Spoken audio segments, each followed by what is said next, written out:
Welcome to Poetry Changes Lives. Here we are, poetry, history and the thoughts for the day, all in one book.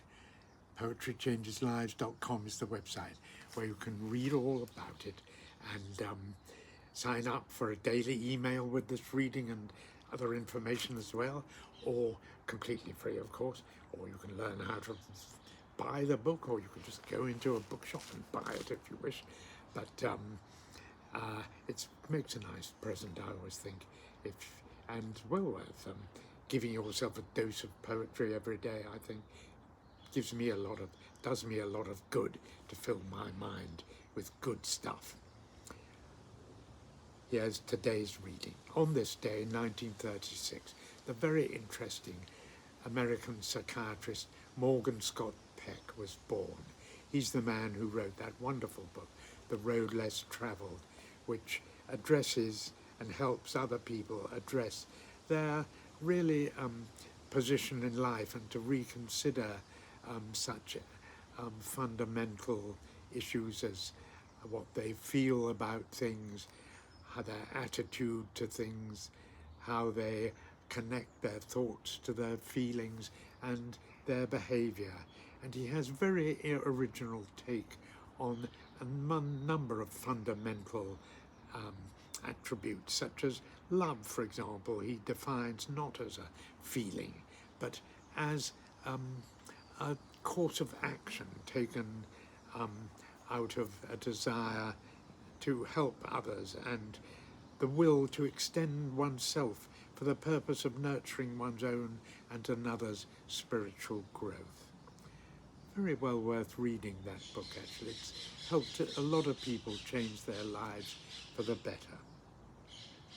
Less well known, perhaps, is that Scott Peck himself, as a psychiatrist, was also an exorcist in New York City, and he wrote a fascinating book called Glimpses of the Devil, which tells in chilling, factual, mundane terms about ordinary people in New York who found themselves possessed by the devil, and as they were going about their daily jobs as shop workers or husbands and wives, and it's the account of how he worked with priests and religious people to rid them or try to rid them of these awful situations is quite frightening, terrifying. Exorcism should never be undertaken by amateurs, and it is a truly dangerous thing to do. Well, today's poem is about playwright Christopher Marlowe's wonderful play, Doctor Faustus, the man who sold himself to the devil for short-term gain. And these are the famous lines spoken by Doctor Faustus as time ran out for him and the devil comes to claim him.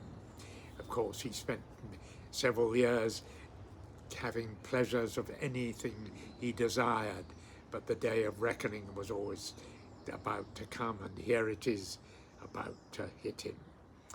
These are the lines Faustus speaks. Ah, Faustus, now hast thou but one bare hour to live, and then thou must be damned perpetually. Stand still, you ever-moving spheres of heaven, that time may cease and midnight never come.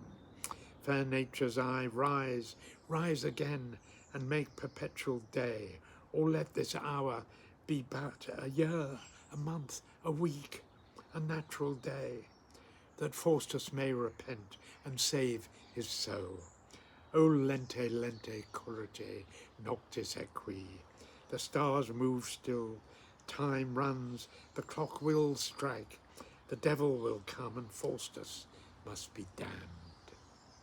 Such terrible, despairing words.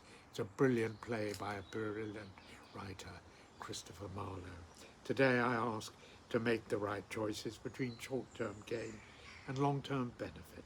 I will not sell myself to the devil. Thank you for listening. I wish you a good day.